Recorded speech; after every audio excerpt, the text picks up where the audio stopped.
my biggest blunder?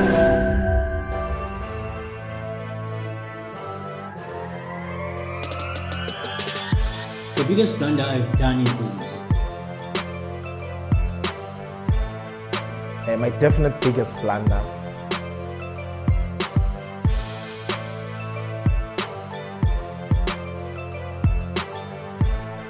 Well, depending on how you look at it, it's probably from all business skills.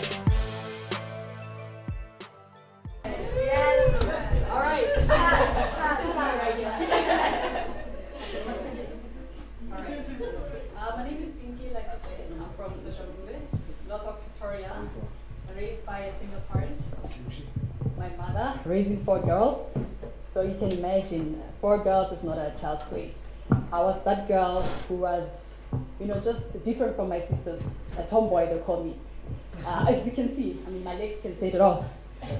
Yeah, so my football career started at a very young age.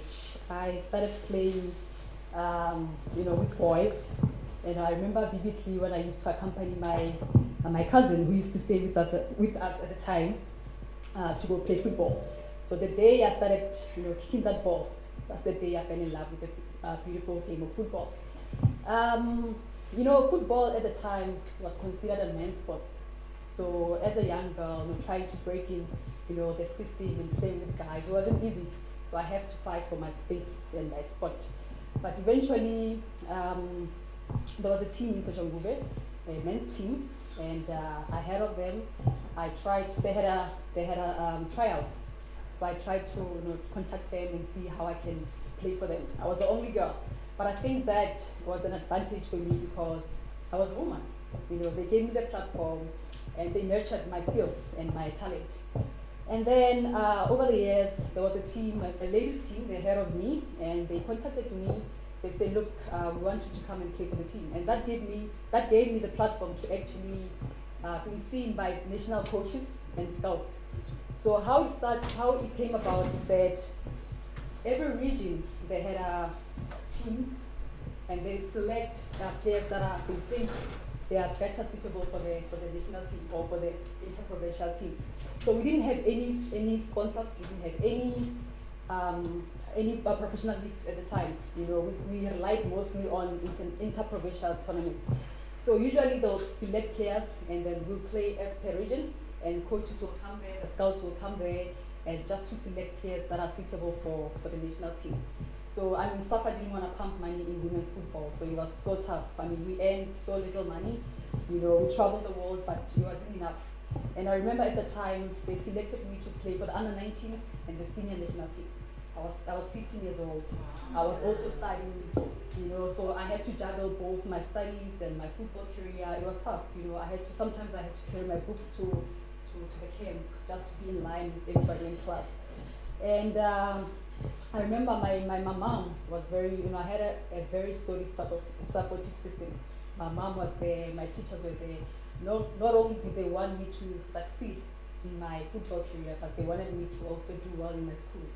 So after I matriculated, I got a bursary to go study at TUT, so University of Technology, to do my bachelor's science in marketing. 2 years at TUT. 2 semesters with them. Another opportunity presented itself. I got an athletics scholarship program to go study in the US at Alabama Agricultural and Mechanical University. And how that came about is that we had a sports director, the late Mr. Noria. He had a good relationship with the school that I went to. So how they came about, there was a few ladies that they selected to be in the same scholarship. And 3 years down the line, another group was selected, and unfortunately, I happened to be one of the people who got the scholarship. But obviously, there was some criteria that one needed to meet your grades, your performance, to be able to get the scholarship. So when I got the news, it was just something that I've always dreamed about as a young girl. Dreamt about being in the US, playing there, seeing America on TV. It was something that I've always wanted. And when that opportunity came, I just grabbed it. I remember my friend and I, when we were in the plane, jetting off, we're just talking about, hey, yeah, we're gonna be millionaires, we're gonna be, supporting our families, because this is what we wanted to do. Upon our arrival at Atlanta ATL, we got there, our coach was waiting for us, and we drove about four hours to Alabama. And now we're drifting away from the city. Again, we're thinking, it's New York, big lights, big buildings. So now we're drifting away, we're going to this small town, they're still behind with a lot of things, and we're like, no, but this is not what we signed up for, Not about like big tall buildings, And then we got there, life was just, like amazing, but it was hard, because in the foreign country, there's certain things that you're not familiar with, the way they do things, the lingo, we were homesick. And I remember, because I started marketing and my friends started management. So most of the classes we took same classes, so we could understand and help each other. So in most cases, the lecturers, we couldn't understand what they were saying because of the language barrier. So every time we would run after them, just ask them, okay, what did you mean by that? What did you mean by that? And we got asked questions like, do you guys have a microwave in South Africa? Do you guys ride animals as a means of transport? It's just the lack of experience and exposure. So yeah, that actually prepared me to be the person that I am today. With all the lessons that I've experienced, the roller coasters, I wouldn't have been here. But also, as a young kid, being in America, it really helped me to be independent at a young age, at a very, very young age. I've traveled the world, I've met people, I've networked, I have, have access to free education, of which not so many people are able to get that. I've been featured in ads in South Africa. I've done analysis, at Supersport. I've done, so many things. I've coached with Arsenal. They came here to South Africa. I was one of the people that was selected. So the doors were starting to open, and opportunities just came in. But then after I graduated, I wanted to become a professional football player. So I started doing some research and just getting teams that were open for tryouts. So I went to about 4 or 5 teams. It didn't go well, but there's this one team that I went to in Boston, Massachusetts, and they trained at Harvard. It was one of the, And then I had the best time of my life there, I think I did well, very well. But then I made to the last round, but I didn't make the team because the coach then had a talk with me to say, look, he's such an amazing player. However, your style of play doesn't suit an American style. So therefore you need to go to to England, to Europe to go play there. At that moment, I knew that my chances of me playing as a pro were very limited because I didn't have an agent. I didn't have a manager. So, and another thing, my passport, my visa, and my driver's license were coming to an end, were expiring. So I didn't have time. So I then talked to my coach and said, look, this is my situation. What do I do next? He said to me, look, you can either become my assistant coach at the school at Alabama A&M, and that would allow you to do your master's program. And eventually your papers will get renewed. Okay, so in essence, I had 2 options. First option was to try and get a talent manager. Second, I was trying to secure the master's degree so I can stay in school and I don't become illegal immigrant in the US. But for me, because I'm so excited, I wanted to play football, so I opted for option 1, which then was my biggest blunder.